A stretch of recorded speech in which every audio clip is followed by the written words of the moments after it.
I think to your point, it's like when I saw you guys had the live album in Belgium, it made me think back to the... I mean, Prague, excuse me. Prague. Big up Roddy Mo. Word up. The reason I'm thinking of all the European cities and countries is because the first album I remember live was the Boogie Down Productions live Hardcore Worldwide, which was recorded largely in Europe. It was London and France, if I remember correctly. About that. So when I saw your guys, I was like, oh, that's kind of a full circle that these live albums... And then Cypress Hill just performed with the London Symphony Orchestra in London. They did a whole show. Oh, that's so tough. That being said, I wanted you to get the mentality of being true to yourselves, but then also understanding and appreciating that you do have fans worldwide, and this is more than just where you're from and your streets or your block, that you are able to do these things internationally. Yeah, well, it doesn't compromise us because we get to exchange notes. Like, we go in and we learn in cultures. You are obviously interested in our culture, so we get to bring Bucktown. So when we say Bucktown is everywhere, it's not just us going, like, we're not just rapping about it. We can sit here and talk about, like, what is it like to be in Brooklyn? You know, we've been to different places where we've sat with people in the neighborhoods. We've communicated with guys through internet and things of that nature, DMs. But, you know, not on a large scale, like we're not giving public speeches, but our public speech comes through our music, and then just having to have some type of humanity, man, because it's not just like this separation of rap to you know, and you guys just listen and buy everything that we say. Like, it has to be something that you can feel. This is yours. Like, rap raised us, so I can relate to KRS-One. That's one of my top guys, you know. Chuck D is one of my top guys. So being pioneers of that, it's like, we got to fill in those blanks. It sounds natural. It feels natural. And it's almost like an obligation, like a responsibility as a hip-hop ambassador, so to speak, to make sure that connection is made, I think. The other thing I want you guys to talk about on that level is, I think the thing that people really don't appreciate or understand is most of the artists that last a long time and most of the artists that have been the most popular, generally speaking, actually say something of substance. The people that make pop rap or commercial rap or whatever, they're the ones that fade. You guys weren't going double, triple platinum, but you're here 30 years later still making music, whereas a lot of those, as we see. Keeps going. But that's back to the infinity, but I think it's also back to the fact when you're actually making things that matter to people, it may not sell as much, but it's going to be consistent. And I think your guys' evolution, infinity, coming soon, speaks to Quality over quantity. Yeah. And a lot of the time, like you said, it comes natural, man. It's almost like, again, he said a mouthful. It's an obligation. Like, when you love it, you don't want to see that child hurt. You don't want to see hip-hop be misused. Not knocking anybody that don't have longevity or one-hit wonders, but you want to have something that's going to last for a while. Like, when we first came out, they was calling it timeless, the golden era, or classic music. Everybody uses a classic and a legend so loosely now that it's just like, well, he's a legend, she's a legend. You're the man, you're the man. Yeah, exactly. Pick one. So, you know what I mean? You have to say something. It's like putting the medicine in the good food, you know what I mean? And eventually they start coming around. After they party and get drunk and get high, they sit down and turn the radio off for a little bit, do their meditation, blow on some Smif-N-Wessun, and then that's how you balance your life out, 360. We've been to places, man, home and abroad, where people have literally said, yo, you saved my life. And, like, that's trippy, man, because all you're doing is, you know, in retrospect, you rapping, right? I mean, you just boil it down to the bare bones, right? I'm rapping. And then, like, some people go, well, you know, I don't even rap. I just da-da-da. So it's like, wow, I can't understand that. Like, kind of, sort of, because it's fun and you can get attention from it, but we are attached to the people. And then we have this, diminishing their value. Right, so it's crazy to me. So it's like, for us, like, we have these conversations with people, and if a person goes, yo, what you did with your brother saved my life, because I was on this path, and I was on, you know what I mean? Yo, lawyers, criminals, doctors, single fathers, single mothers, you know, it's like, okay, we've made that impact with Bucktown. Oh, that's incredible. You know what? We're part of that. Let's do that, because it feels good to be appreciated, because we did something to honor our hometown initially. We didn't think that, yo, the world's gonna love this kid. Yo, we're gonna go to Germany. We wasn't saying none of that when we was writing our little raps on The Shining. So like 30 years later to go, yo, we can still go say Bucktown and people gonna be singing it with it. People that grew up with us from 30 years ago that got children now, they're gonna be bringing their 15-year-olds to the, like, 5-year, 8, whatever. And we get to continuously build, and it's through hip hop. So like once you become at that status, it's like, okay, there is no amount of money that could pay you for what you do. Right.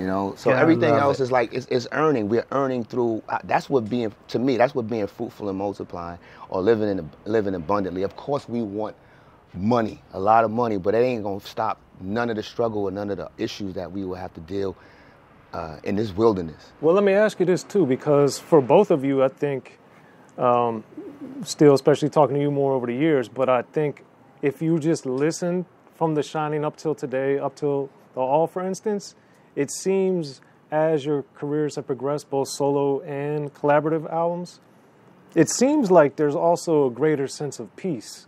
The way that you rap vocally and your subject matter, and even some of the beats that you choose, I definitely don't think you would have picked in 94. That's real. That's real. Nah, that's real.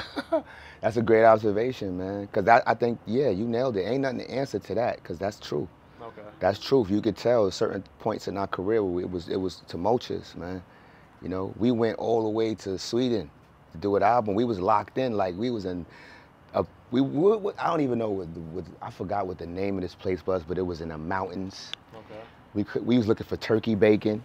Dude was like, they'll make turkey bacon. Yeah. I'm like, yo, they never heard of turkey bacon. So we was like, oh my gosh, that's not gonna work. We can't go to the corner store. So we was out our element, but we was around cats like Tommy T and Ken Ring. Like I was struggling to try to get weed, and he was like, yo, we got this weed. He's like, don't smoke the weed, it has glass in it. Like we was struggling, and you could hear that in the songs. You know what I mean? Like we was having fun. I can't feel my face. Cowboys. We was wilding out there. So we, like, what the time has presented us with, is pretty much is what you're gonna hear at that particular time. It's like hopefully we can encapsulate it all in this small project, but there's so much more that you guys might not get to see. But hopefully we got close to the mark. And it's ill that you recognize and mention that, because it's like finding Islam is submitting to Allah. So you're finding your peace with your maker in life and learning what it is. You eating healthier, or you're trying to. We be in spots, like you said, where they don't have certain food, but certain food's not even available to you back home. So you got to make do with it. And you can't be growing as an artist or as a human still in the same mind frame when you was 18 and 16, fresh out of high school, talking about whatever the case may be. When you reach 35, 40, and inshallah, get to your 50s and 60s, you want to be talking about something of substance that you planting seeds for the next generations. Right. You got to keep it real for them out there, man. We used to go around with the boot camp clique, right? And one time in particular, we all stay in a hotel. That's a lot of guys, by the way. All right, it's a lot of mess. That's messy, man. Boot camp, I love y'all. We all messy. And we was young and we was having fun. And one person smoked in their room. One person smoked in their room. All of us got charged. Every room got hit with that bill. Like, I don't like that. Me personally, I don't smoke in my room no more. And I'm only saying that because that's just a little mustard seed of like, all right, we used to do that. Weed is illegal right now. I don't smoke in the room, and most hotels don't let you do that anyway. But we conscious enough to know that, all right, we grew. So yeah, we did change, and we allowed the change. Buckshot said, yo, change is good. I still believe that. We're gonna make the change into dollars, and then make the dollars into cents and spin it back 360 degrees back home. Make it all make work. To your point too, with arm leg too, it's like the interconnectivity of life, of spirituality, but then it's speaking it into the music as well. Yeah. I think that's one of the renaissances that's underappreciated that's going on in rap right now, is that it's become, even though it might not be overt, it's become much more spiritual to the artists that are making it that way, not to the pop stuff. But I think you guys are doing a great example of that. Common is another great example of that. There's a lot of people that it's become more spiritual. I think it's hard not to see it now. It was always spiritual because you got guys like DMX. You know what I mean? He's giving prayer. This is one of the hardest guys that's praying every show though. Every show, like, and guys had to sit through that Def Jam. He's one of the hardest cats. And you got I mean, for us, of course, we grew up through this thing. We started with a PNC, but then you go that and you tack on 2-3 decades and calculate the loss. We've all witnessed so much loss indirectly in hip hop. We've never seen that in the beginning. In the beginning, everybody was alive. If one person got killed, we was like, oh my gosh, that's crazy. Now it's like bang, bing, bing. So seeing this loss, it does put you in touch a little bit more with like, oh snap, you know, like I'm here, right? What is my value being here? What's the value of a life? Because I just was with something. Look at every rap crew. They lost somebody. I'm bugging right now because all the rap crews that lost somebody. Well, we just lost DJ Polo. Are you kidding me? Rest in peace. You know what I'm saying? And it's crazy because not only that, when you look at it, it's like when it hits home, like rest in peace, the bestie, my pops, brothers. They all happen so back to back that you don't have time to grieve and almost, you know, take in what you need to take in from one death because another one is instantly following, and they all compiling back to back. So it's just like really, you live in what you live and you breathing it, putting the pain, like we like to call it in the studio, putting that pain out because we all go through it. And some, you know, more than others. That's all. How you coping?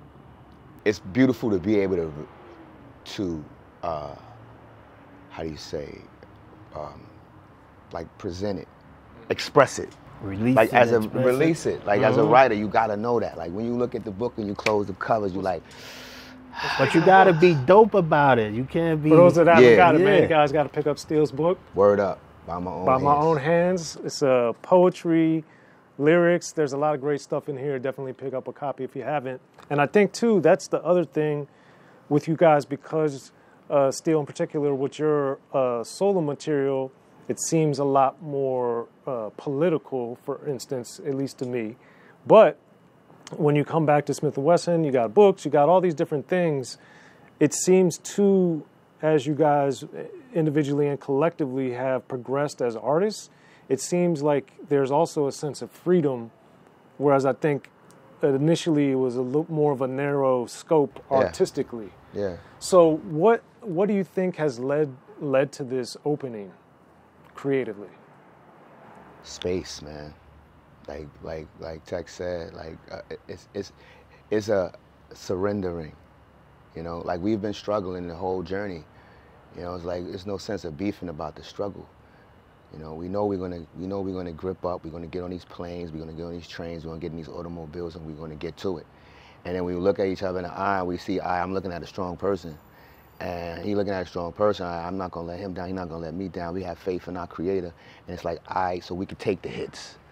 You know, I don't think, there's no way to say it to make it easy, not for me, because it's like you're either gonna do it or you're gonna sit down. You know, and that's not, for me, like life is not about that. I love to watch, but I love to be involved. And I think we've been writers. We've been, he's an engineer before he was a rapper. You know, he had engineer equipment in his basement. We went to his crib to make our first demo, but we was intimidated because we don't know how to do that stuff. After years, we learn these things and go like, wow, I made beats. I made a beat for Buckshot. That's crazy. That's trippy. Like, but I'm not gonna be talking about no producer credits. That's not my thing. Like, I also do film with my partner, Senegal Smith. You know what I mean? And it's like, I edit, but we just got our fingers in all things creative. Tech got a book coming too, so you're gonna be I look forward to seeing for that as well. You know what I mean? Not to mention acting credits. So anything that allows us to express, like I think that's healthy. And if it's healthy, you got to give thanks for that. Because other than that, like, I mean, we have other bad habits, and we can get into that. But I think that would be a whole nother show.